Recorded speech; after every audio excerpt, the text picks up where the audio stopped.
नमस्कार।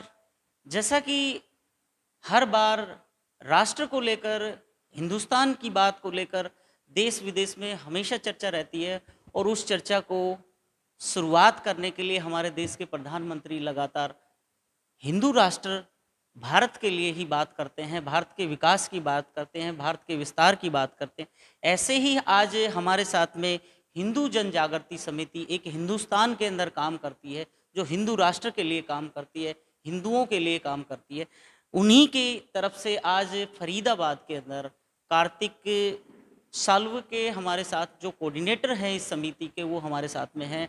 उनसे बात करते हैं कि फरीदाबाद में उनका आज आगमन हुआ है, क्या उद्देश्य रहा और किस तरीके से आज उन्होंने यहाँ क्या इस हिंदू संगठन के लिए, इस हिंदू समिति के लिए क्या किया। सर, आपका पहले तो स्वागत है। जी, बहुत बहुत धन्यवाद आप सभी का। मैं मूलतः वैसे अगर देखा जाए तो हम हिंदू राष्ट्र के लिए कार्य करते जैसे आपने बताया, और आज सौभाग्य की बात है कि आज हिंदू जन जागृति समिति को 19 वर्ष पूर्ण हुए। मतलब आज ही के नवरात्रि का जो पहला दिन होता है प्रतिपदा का, घट स्थापना का दिन जिसको बोलते हैं, तो 2002 में हिंदू जन जागृति समिति की स्थापना हुई थी। और ये इस उद्देश्य को लेकर ही चल रही है कि हिंदू राष्ट्र इस देश में कैसे बनाया जाए, तो उस दिशा में ही हमारे प्रयास चल रहे हैं। तो पिछले 19 वर्षों में अनेक अभियान किए गए, अनेक कार्यक्रम लिए गए, अनेक लोगों में जागृति की गई, और प्रमुख रूप से जो वर्तमान समय में हिंदुओं को धर्म की शिक्षा देने की कोई व्यवस्था नहीं है, तो हिंदुओं को धर्म शिक्षा देना और धर्म कार्य के लिए उनको संगठित करना, और हम संवैधानिक पद्धति से किस प्रकार से ये हिंदू राष्ट्र का कार्य कर सकते हैं, जो गलत बातें हो रही है उसको कैसे रोक सकते हैं, ये कार्य हिंदू जन जागृति समिति पिछले 19 वर्षों से करती आ रही है। जैसा कि कार्तिकेय जी आपने कहा कि उद्देश्य बड़ा स्पष्ट है आपका और लगातार उस उद्देश्य को लेके आज 19 साल हुए हैं, लेकिन 19 साल के बाद एक क्रांति इस हिंदुस्तान के अंदर आई है। पीछे दिल्ली में हम सब ने देखा कि हिंदू राष्ट्र की मांग को लेकर कुछ लोगों ने आवाज़ उठाई और उनको जेलों में डाल दिया गया। तो इस पर क्या कहना आपका?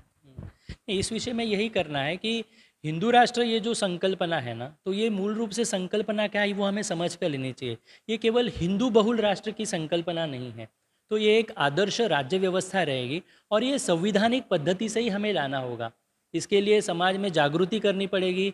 जो समाज के जो हिंदू है, सर्वसामान्य हिंदू है, उनको हिंदू राष्ट्र क्या है वो पहले समझाना होगा, और फिर सभी सभी जनमानस एकत्रित होगा, और वो जब प्रशासन से मांग करेगा, तो प्रशासन भी इस जो सेक्युलर व्यवस्था है, इस सेक्युलर व्यवस्था को हिंदू राष्ट्र की ओर वो लेकर जा सकती है। और हम अभी उसी दिशा में हैं। हमारे सभी राजनीतिक दल भी है, या माननीय प्रधानमंत्री जी है, सभी इस दिशा में अभी प्रयास चल रहे हैं, और एक बहुत बड़ी लहर आज पूरे देश भर में उठ रही है, और पूरे देश नहीं तो विदेश के भी हिंदू अभी जागरूक हो रहे हैं, और इससे हिंदू राष्ट्र की ओर की मांग सब जगह पर की जा रही है। जैसा कि कार्तिकेय जी, आपका जो संगठन के मैनिफेस्टो में मैं देख रहा हूँ कि गंगा के ऊपर भी आप लोगों ने एक गंगा की रक्षा के लिए भी काम शुरू किया है। और जैसे ही हमारी बीजेपी की सरकार इस देश के अंदर सत्ता में आई, उसने भी कहा कि हम गंगा के लिए काम करेंगे। गंगा 19,000 कुछ करोड़ का बजट भी पास हुआ, लेकिन गंगा आज भी साफ नहीं है। तो क्या आप लोग क्या मानते हैं, हिंदू संगठन क्या मानते हैं कि गंगा इसी तरीके से रहेगी?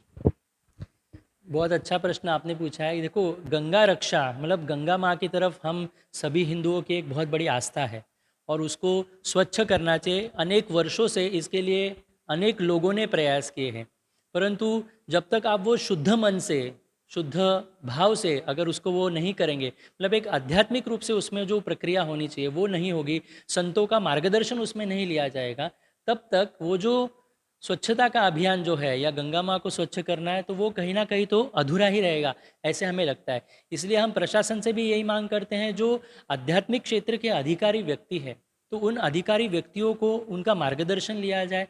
ये जो इतनी विराट और अखंड गंगा है, तो इस गंगा माँ को स्वच्छ करने के लिए कहाँ से शुरू करना चाहिए, कैसे करना चाहिए, तो प्रशासन अपनी ओर से कर ही रहा है, परंतु वो जो आध्यात्मिक मार्गदर्शन लेना चाहिए, ईश्वरीय अधिष्ठान हर चीज़ के साथ होना चाहिए, वहाँ पर कहीं तो कमी है ऐसे लगता है। लेकिन इस दिशा में भी अभी पहल हो चुकी है, लोग जुड़ रहे हैं, आध्यात्मिक महत्व समझ रहे हैं, और उस दिशा में अभी प्रयास शुरू होंगे। और ईश्वर की इच्छा रही तो ये गंगा माँ का जो अभियान है, जो लिया हुआ है, तो वो भी सफल हो जाएगा। जैसा कि गंगा को लेके आपने स्पष्ट किया कि लोग जुड़ेंगे तो साफ रहेगी। लेकिन एक गाय को लेकर भी आपने अपने मैनिफेस्टो में रखा है। तो कहीं न कहीं आप कुछ राज्यों का कोऑर्डिनेट कर रहे हैं और भ्रमण करते हैं लगातार। चलो कोविड के बाद बड़े लंबे टाइम बाद आप बाहर निकले हैं। तो कहीं न कहीं जो फरीदाबाद की स्थिति आपने देखी, तो कहीं न कहीं किसी रास्ते पे आपने गायों के झुंड को ज़रूर देखा होगा। यहाँ तक कि हमारी सरकार जो स्टेट गवर्नमेंट है, हरियाणा सरकार है, उसने भी इसके लिए प्रयास किए थे, गौशालाएँ खोली हुई हैं। लेकिन फिर भी जो गोवंश है वो सड़कों पे है और आपकी संस्था भी बड़े लंबे टाइम से इस पे काम कर रही है, लेकिन गायों को अभी भी कोई आसरा और कोई इस तरीके की वो जगह नहीं मिल पा रही है जो उनका सम्मान हो सके, जिसको हम पवित्र माँ मानते हैं। नहीं, बिल्कुल सही कहा है शर्मा जी आपने। मैं यही बताना चाहूँगा कि गौ माता हो, इनकी सुरक्षा होनी चाहिए, परंतु इस विषय में जो जागृति है वो केवल कुछ गिने चुने लोग हैं, तो वही इसमें पहल कर रहे हैं। प्रशासन द्वारा भी गोचरण भूमि के लिए यहाँ पर बहुत बड़ा कार्य किया गया, उनको जगह दी गई, परंतु सर्वसामान्य हिंदुओं में जो आस्था होनी चाहिए या जो उनके लिए गौ माता के लिए जो करने का जो विचार होना चाहिए, वो कहीं ना कहीं तो कम है। और इसका मूल जो कारण है, तो उसको देखते हैं कि हिंदुओं को धर्म की शिक्षा वो आज कहीं पर भी नहीं दी जा रही है। आज अन्य पंथियों को देखेंगे तो उनको इस सेक्युलर व्यवस्था में उनको अपने धर्म की शिक्षा देने के लिए पूरा स्वतंत्रता है, परंतु हिंदुओं को धर्म की शिक्षा नहीं है, तो धर्म का महत्व ही पता नहीं है। धर्म का महत्व पता नहीं तो वो स्वाभिमानी निर्माण नहीं हुआ है। तो उस दृष्टि से हमें पहले हिंदुओं को अपना धर्म पढ़ाना होगा, ये जड़ है। और ये संतों ने भी कहा है कि धर्म शिक्षा से ही धर्म के विषय में स्वाभिमान निर्माण होने वाला है, और तभी गौ माता है, गंगा माता है, और जो सभी समस्या हिंदू धर्म पर आई है उसके लिए एक जागृति हो सकती है और पहल हो सकती है। जैसा कि मैं धर्म परिवर्तन को लेकर और लव जिहाद की बात बड़े पीछे कानून भी बनने के लिए तैयार हो गए हैं, कुछ स्टेटों में उसके ऊपर पहल भी हो चुकी है। लेकिन हरियाणा जैसे स्टेट में एक सरकार ने अनाउंसमेंट किया, लेकिन आपकी जो समिति है जन जागृति, हिंदू जन जागृति, उसकी तरफ से अभी मुझे नहीं लगता है कि कोई इस तरीके की कोई प्रतिक्रिया दी गई हो कि आप लोगों ने उसको पहले कहा था करने के लिए, लेकिन अब तक उसको अंतिम रूप नहीं दिया गया है उस कानून को। उसके ऊपर क्या कहना चाहिए? जी, धर्म परिवर्तन के विषय में हमने बहुत बड़ी मात्रा में जागृति की थी, और हमें प्रशासन से जो जानकारी प्राप्त हुई है वो इस प्रकार से है कि प्रतिवर्ष 10 लाख हिंदुओं का धर्म परिवर्तन किया जाता है। तो ये बहुत ही गंभीर समस्या है। तो इस विषय में आज पूर्वोत्तर के अगर हम 7 राज्य देखते हैं तो वो 98% आज वो ईसाई बन चुके हैं। वहाँ पर तो आप वेबसाइट पे जाकर देखोगे तो कुछ राज्यों में अपना ऑफिशियल रिलीजन क्रिश्चियनिटी है। ऐसे इस सेकुलर संविधान में भी इस प्रकार से किया जा रहा है। तो इस विषय में प्रशासन से हमने ज्ञापन उन्हें सौंपा है, उनसे मांग की जा रही है। अब उस दिशा में हमें प्रशासन की ओर से भी अभी जानकारी प्राप्त हुई कि इस दिशा में पहल हो चुकी है, वो प्रयास कर रहे हैं, परंतु कृति के रूप में हमने कृतिशील रूप से जो दिखना चाहिए वो अभी समाज को नहीं दिख रहा है। परंतु इस दिशा में अभी पहल हो चुकी है, उसमें चर्चाएं शुरू है। अनेक राज्यों में इसके लिए अभी समाज में जागृति आ रही है, प्रशासन से मांग कर बढ़ रही है। तो कहीं ना कहीं तो सरकार के ऊपर भी एक दबाव आ रहा है कि आज हिंदू मांग कर रहे हैं, एक जागृति आई है, तो इस दिशा में अभी कार्य होने लगा है। तो ये भी जो हो रहा है धर्म परिवर्तन, तो इसको पैसों की ताकत पर जैसे किया जाता है या जोर ज़बरदस्ती से किया जाता है, तो इसके ऊपर केंद्र सरकार ने भी अभी बड़े प्रयास किए हैं। बड़ी मात्रा में जो विदेश से फंड्स आते थे वो फंड्स रोकने के लिए भी उन्होंने पहल की हुई है। तो एक स्टेप बाय स्टेप ये प्रक्रिया हो रही है, परंतु ये पूर्ण रूप से जो होना है तो ये हिंदू राष्ट्र में ही हो सकता है, ऐसे हमें लगता है। इसलिए हमारी मांग यही है कि भारत को हिंदू राष्ट्र पहले घोषित किया जाए, तो सभी समस्याएं वो अपने आप फिर धीरे धीरे वो कम हो सकती है। जैसे अदर धर्म है, अगर कम्युनिटी हैं, अदर समाज हैं, कहीं न कहीं अभी जो एजुकेशन जैसे-जैसे बढ़ती जा रही है युवाओं की, तो कहीं न कहीं आप लोगों की इस मुख्य धारा से वो लोग जुड़ना नहीं चाह रहे और आज भी वो बातें सर्वधर्म की करते हैं। तो ऐसे युवाओं को लेकर आपकी अभी तक समिति कुछ ऐसा कर नहीं पाई है, आप लोग माँग कर रहे हों, वो लोग सभी को साथ रखने की बात कर रहे हैं। नहीं, यही यही बात है, यही हमारे मूल मुख्य रूप से समस्या वही है। जैसे मैंने आपको बताया कि सनातन धर्म में, हिंदू धर्म में धर्म शिक्षा की व्यवस्था पिछले 70 वर्ष में नहीं रही है।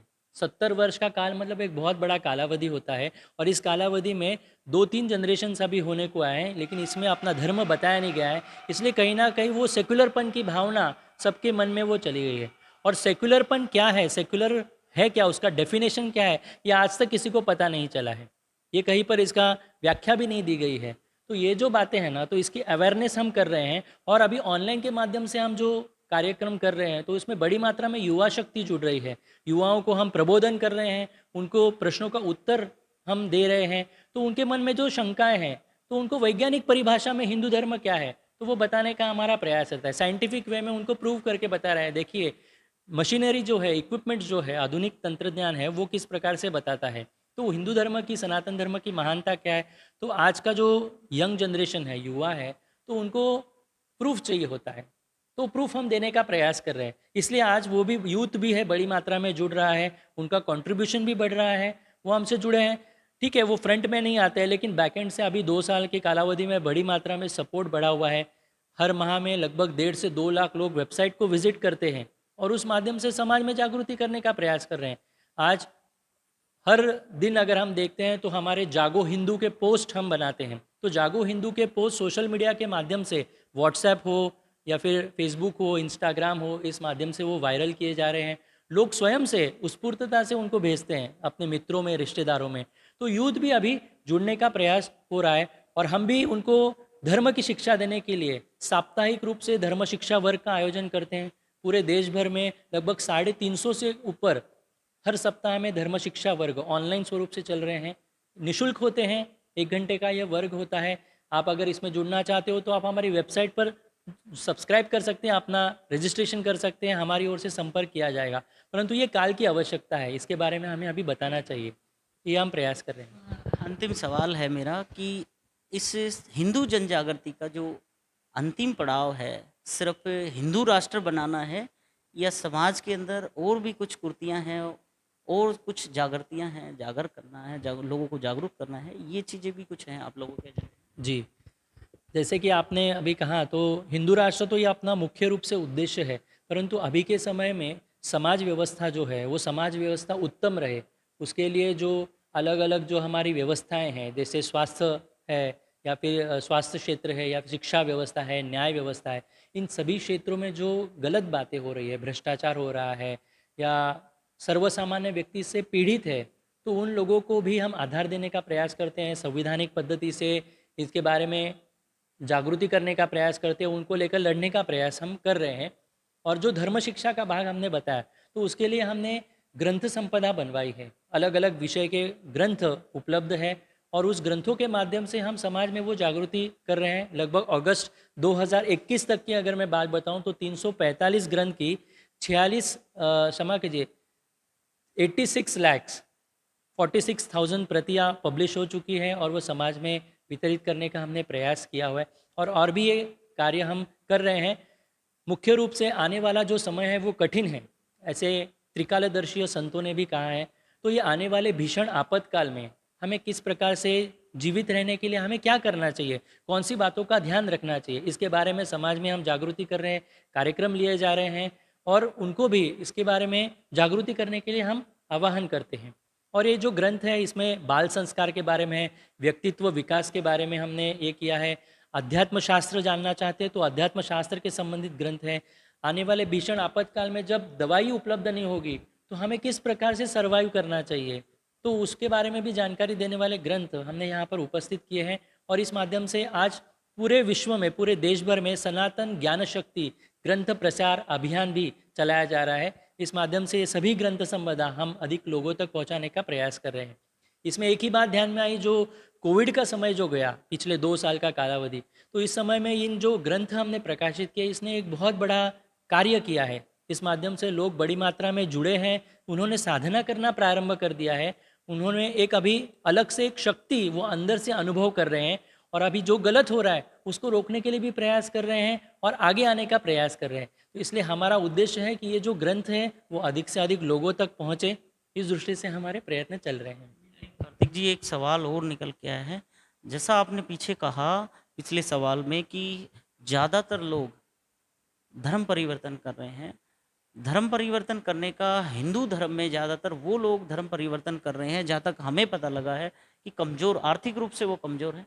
कहीं न कहीं हिंदू जन जागृति समिति कुछ ऐसा भी कर सकती है, जो आर्थिक रूप से कमज़ोर लोग हैं उनकी शिक्षा का, उनकी हेल्थ का कुछ ऐसा ध्यान भी कर सकती है जिससे ये धर्म परिवर्तन रुक सके, धर्मांतर रुक सके? नहीं, इसका जो मूल जड़ है अगर हम देखते हैं तो हमने जब अभ्यास किया इसका तो हमें ये ध्यान में आया, एक गरीब हिंदू है और एक गरीब मुसलमान है। आप जब उन दोनों के पास जाकर बोलेंगे आप ईसाई धर्म स्वीकारो, तो वो गरीब जो मुसलमान होता है वो अपना धर्म परिवर्तन नहीं करता है, क्योंकि उसको उसके धर्म के बारे में स्वाभिमान है। क्षमा कीजिए, वो धर्म तो नहीं, पंथ है, लेकिन उसको उसके पंथ के बारे में भी वो स्वाभिमान है, क्योंकि उसको बचपन से उसका महत्व बताया गया है।